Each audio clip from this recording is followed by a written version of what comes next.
Ayo dari sini, yang di sini dong, nanya dong. Ayo. Silakan. Yang di sini mah jadi ini semua, jadi operator semua. Ya, itu ya.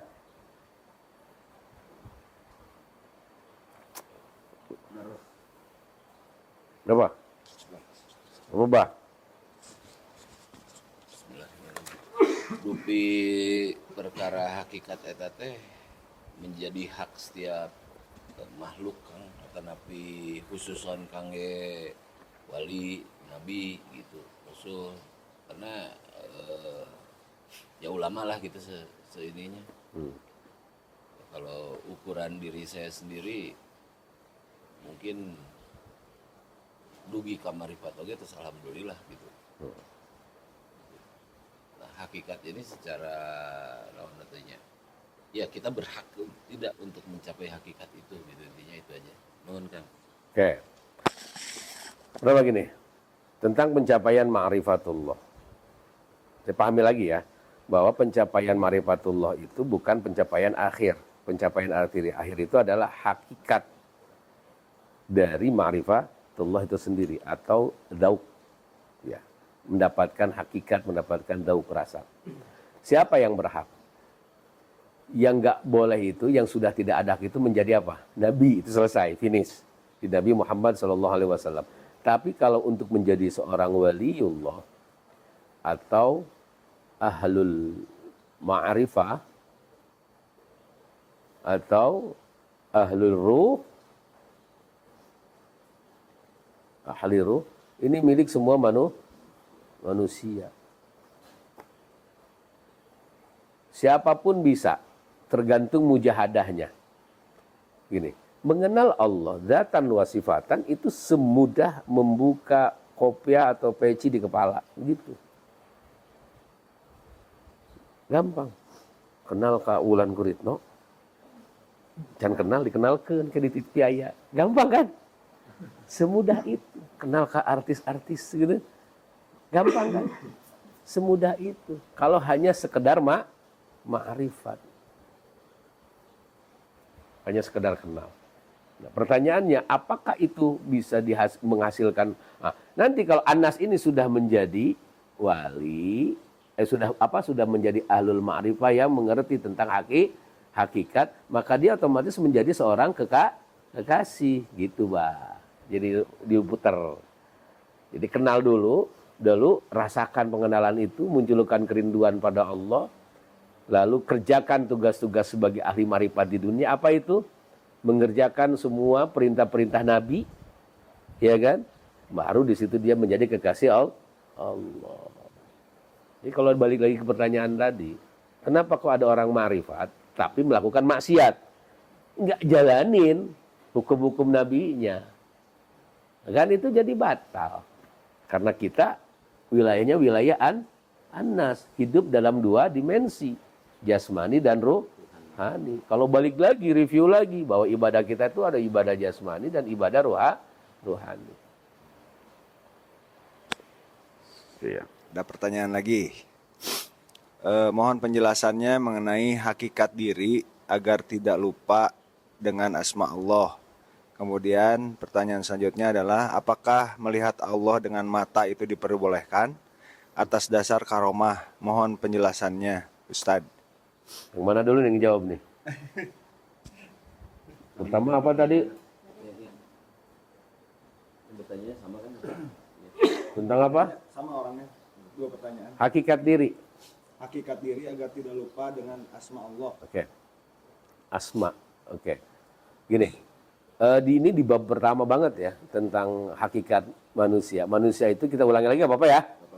Manusia itu kan dalam bahasa Arabnya Anas. Oke ya. Terdiri dari dua. Pertama jasad. Yang kedua ruh. Oke? Nih, ruh dan jasad. Itu Anas itu ya. Tugas sebenarnya apa? Tugasnya adalah, tugas jasad ini, bashar ini kalau dalam ibadah untuk memanifestasikan sifat-sifat Allah, menjadi khalifah. Oke? Menjadi khalifatullah. Ini ibadahnya nih. Ibadah jasad. menjalankan semua perintah-perintah Allah melalui Nabi Muhammad SAW. Nah, itu syarat supaya kita tidak lupa dengan tadi kalimatnya apa? Asma. Nah. Tapi kalau mau sempurna menjadi khalifahnya di dunia, mengingat asma'nya menjadi sempurna harus melalui ruh, pengenalan awalnya, mengembalikan ingatan kita ketika berada di alam primordial. Alastu birabbikum. Ruh ini bahasa lainnya angin. Jasad ini ibarat daun. Ruh ini adalah angin. Jasad ini angin mengikuti arah angin, arah ruh kita. Daun akan mengikuti arah angin. Anginnya ke kanan, ke kanan. Anginnya ke kiri, ke kiri. Begitu juga dengan jasad kita. Kalau ruhaninya tercerahkan, maka otomatis dia jadi khalifah deh. Jadi yang terpenting apa? Ini nih. Memurnikan kembali rohani-rohani kita. Kalau pakai toriko, ruh itu nggak pernah kotor, cuman terhalangi oleh kotoran-kotoran nafsu. Amaroh, kemarin itu ya diantaranya. Jadi gimana caranya? Itu bersihkan yang amaroh-amarohnya. Melalui jalur torikoh. Gitu. Kalau sendiri bisa enggak? Saya belum bisa nemuin. Karena kayak gitu tuh kan ngebersihin kayak gitu perlu tabib kan? Perlu dokter kan? Nah, sekalipun dokter sendiri kalau sakit kan nggak mungkin ngajak si sorangan. Cos gitu nggak mungkin kan? Pasti butuh apa? Butuh dicos kuno lain. Gitu. Nggak mungkin kan gitu. Nah, butuh tabib. Tabib itulah yang disebut dengan seorang mursyid. Kayak gitu. Yang kedua, apa tadi? Apakah melihat Allah dengan mata diperbolehkan atas dasar karomah? Mohon penjelasan. Wah, ini jawab jangan. Sebetulnya pertanyaannya harus diperbaiki ya. Maaf ya, pertanyaannya harus diperbaiki. Karomah, melihat Allah itu kan ini. Ru'yatullah itu tadi sudah dijelaskan. Kalau di dunia itu paling ru'yatus sifat-sifatullah. Merasakan sifat-sifat Allah. Di dunia nih. Nggak butuh kekaromahan. Nggak butuh kekaromahan. Kalau karomah yang dimaksud adalah khawarikul adat ya. Kalau karomah yang dimaksud khawarikul adat. Ngamalin bawa-bawa tiba-tiba ngeliat. Enggak. Yang dimaksud dengan memanifestasikan sifat-sifat Allah adalah dia tersadar bahwa hidup ini bukan milik dia. Hidup ini milik Allah. Dia hanya menjadi wakil Allah. Gitu. Jadi pertanyaannya mungkin bisa nggak makrifat sifat melalui karomah? Makrifat sifat itu cukup dengan taklim. Belajar tauhid, belajar ilmu tasawuf. Cukup dengan taklim, bukan mesti dengan karomah. Justru jadi aneh.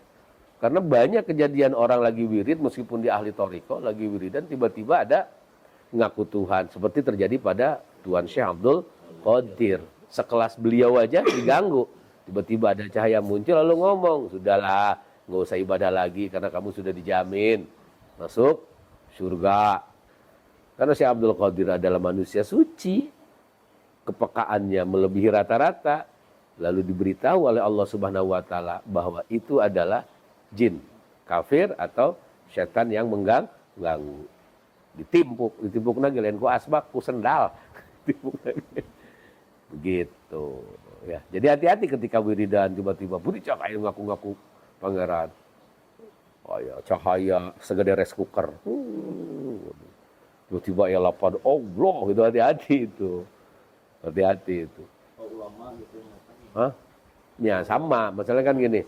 Jadi selain Nabi itu dipastikan belum bisa dipastikan bahwa itu adalah original kecuali Nabi Muhammad SAW.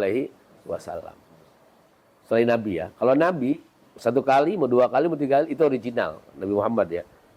Kalau di luar Nabi, ya itu kita harus hati-hati. Oke? 9:30 Pak. Sekarang sehari kiamah, sejam setengah. Oke, lanjut ya. Kita lanjutin dulu nih. Lihat sini. Ini pentingnya buat kita yang ada di sini nih.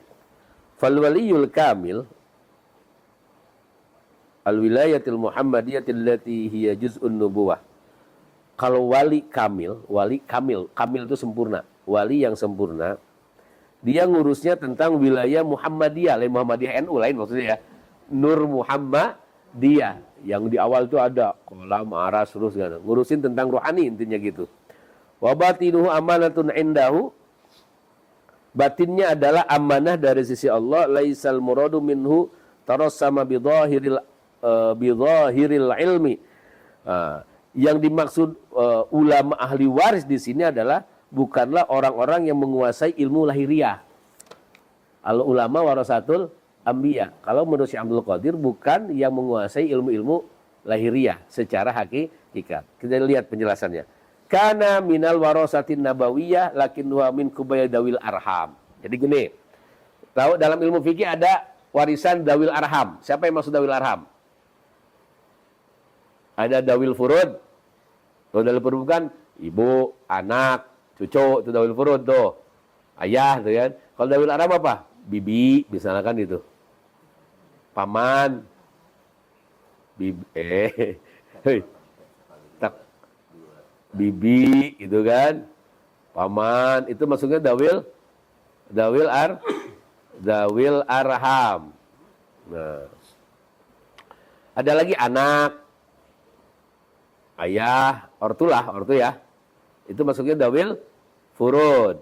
Nah, dawil furud itu apa? Sama dawil arham. Selagi masih ada dawil furud, waris itu nggak boleh ke dawil arham. Gitu kan? Selagi masih ada dawil furudnya lengkap, nggak boleh ke dawil arham. Kecuali nggak punya anak sama sekali kan gitu. Cuman hidup sebatang kara, itu baru bibi-bibinya ini. Makanya ada nggak dapat. Karena maksudnya dawil arham. Karena mereka dawil furud. Kalau misalkan anaknya dua-duanya perempuan. Ya ada, itu nanti ada lagi. Ada lagi. Prioritas berarti Prioritasnya tetap di dawil furud, anak aslinya dulu. Kalau dawil arham itu meskipun kebagian kan setelahnya. Nah, ulama ahli lahir itu pewaris Nabi juga, cuman masuk ke golongan dawil arham. Jadi level kedua, lapisan kedua.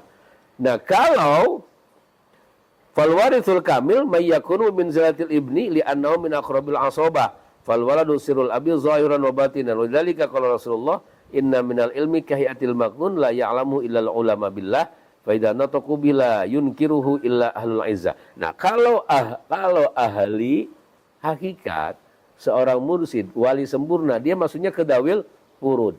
Jadi al ulama warasatul anbiya itu levelnya para ahli ma'rifat, para ahli ruh, para ahli hakikat. Yang kedua baru para ahli-ahli syariat. Sama-sama pewaris Nabi.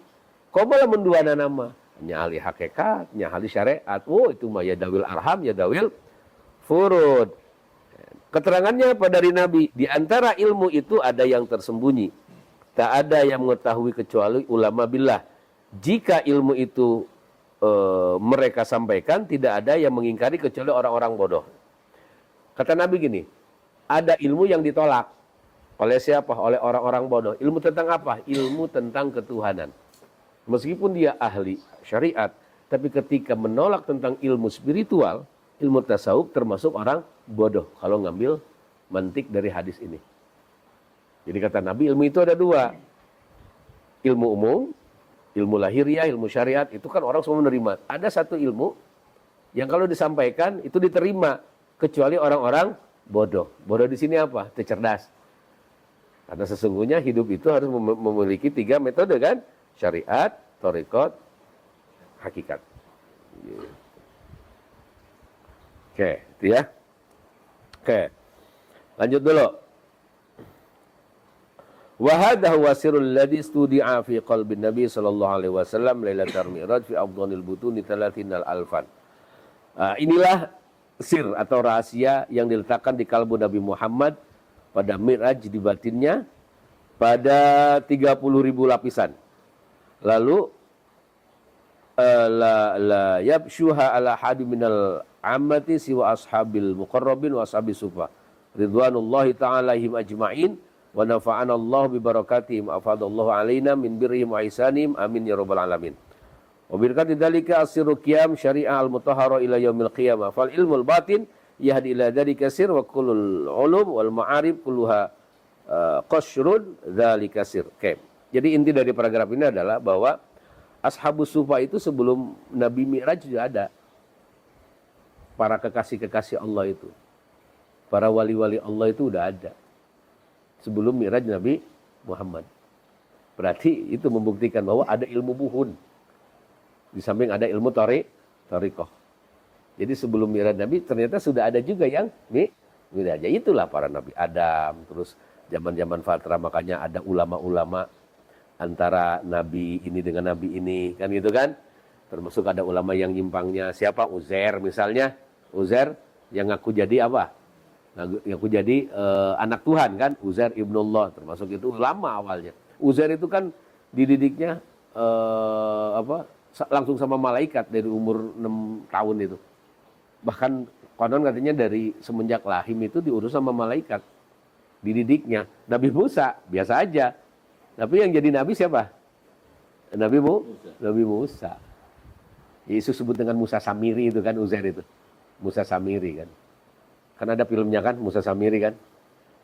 Nah, itu yang ngaku-ngaku nabi. Tapi tidak dijamin juga yang diurus oleh malaikat ternyata malah menjadi pembangkang Allah Subhanahu wa taala. Oke, gitu deh sampai situ deh. Kalau nggak ada ini dilanjut ke pertanyaan dulu deh. Oke. Sama yang tadi. Beda orang. Apa tuh? Dari Duyana Putra. Mohon maaf Ustadz, ini tidak sesuai dengan tema pengajiannya. Saya ingin bertanya bagaimana cara kita bisa berbisnis tapi bisa tetap beribadah di mata Allah. Jadi mungkin bisnisnya dinilai ibadah lah gitu. Di mata Allah mungkin ya. Oh, oke. Pertanyaannya mungkin seperti itu. Oke. Sebetulnya tadi udah dijawab ya. Semua amal kebaikan akan menjadi nilai ibadah di mata Allah. Apapun itu, semua kebaikan. Syaratnya apa? Syaratnya cuma satu. Syaratnya satu. Apa syaratnya? Amanu. Apa itu amanu? Beriman. Caranya gimana? Sebelum berangkat kita baca Bismillahi tawakkaltu 'alallah. Aku bertawakal kepada Allah. Aku mau berangkat kerja, aku mau berangkat bisnis. Yang kedua, ketika bisnisnya tetap bertawakal juga bahwa apa yang terjadi nanti kalau misalnya dagang mau dapat untung atau tidak itu sesungguhnya ada pada garis takdir Allah. Tapi ingat yang poin 2 ini. Ini simpennya di mana? Dalam keyakinan. Jangan di pikiran, di keyakinan. Karena pikiran dan badan ini tugasnya apa? Bergerak. Yang ngajar, yang dagang, yang apa lagi? Yang semuanya aja gitu. Urusan-urusan dunia, silakan fantasyiru fil ardi, bergerak. Mau dagang, mau apa, mau di kantor, mau bisnis segala macam. Tapi hatinya tetap bersama dengan Allah. Caranya gimana? Yakinlah bahwa apapun yang terjadi dari hasil usaha kita itu merupakan ketentuan Allah. Bahkan usaha kita pun bagian dari takdir Allah. Yang ketiga, pulang ke rumah tetap ada pada tawakal. Jadi di awal, pertengahan, di akhir isinya apa? Tawakal pada Allah. Tawakal itu apa? Mudahnya apa? Yakini saja semua takdir Allah. Tugas kita, badan ini tugasnya apa? Membenahi seluruh rangkaian-rangkaian bisnis kita. Membenahi seluruh rangkaian-rangkaian atau SOP dari usaha kita. Ya kalau seandainya misalnya kita mau dagang kopi, dagangnya jangan di hutan yang nggak ada orang. Itu melawan takdir namanya. Ya dagangnya di tempat rame. Kalau kita mau dagang dimsum, ya jangan di gunung. Karena yang belanjanya siapa? Jadi harus dilihat dulu gitu. Jadi tugas badan ini adalah membenahi SOP-nya. Kalau mau jualan pulsa ya harus udah ada pulsanya. Jualan pulsa, iya. Ada saldonya? Nggak ada, itu bukan jualan pulsa namanya. Jualan malu itu. Ya gitu ya. Jadi kalau pengen misalnya Semua amal ibadah, semua amal kebaikan kita itu akan menjadi nilai di mata Allah. Syaratnya apa? Dalam hatinya penuhi dengan keyakinan takdir pada Allah. Kan kadang-kadang ada orang begini, ya udah kita mah tugas cuma ikhtiar, yang menentukannya cuma Allah. Itu juga harus dibenahi. Ketika ikhtiar pun itu bagian dari takdir Allah, yakini. Begitu. Ya, sudah mungkin? Udah 1,5 jam. Oke, mudah-mudahan apa yang disampaikan bisa bermanfaat buat kita semua. Dan jika ada kesalahan, mohon dimaafkan karena keterbatasan dari pemahaman tentunya. Karena kesempurnaan itu adalah milik Allah Subhanahu wa taala. Mudah-mudahan dari semua kesalahan yang saya sampaikan itu ditutup oleh Allah Subhanahu wa taala dan semua kesalahan-kesalahan kita diampuni oleh Allah Subhanahu wa taala. Dan mudah-mudahan kita bisa berkumpul lagi atas takdir Allah, atas izin Allah, atas ridha Allah di minggu depan. Assalamualaikum warahmatullahi wabarakatuh. Waalaikumsalam.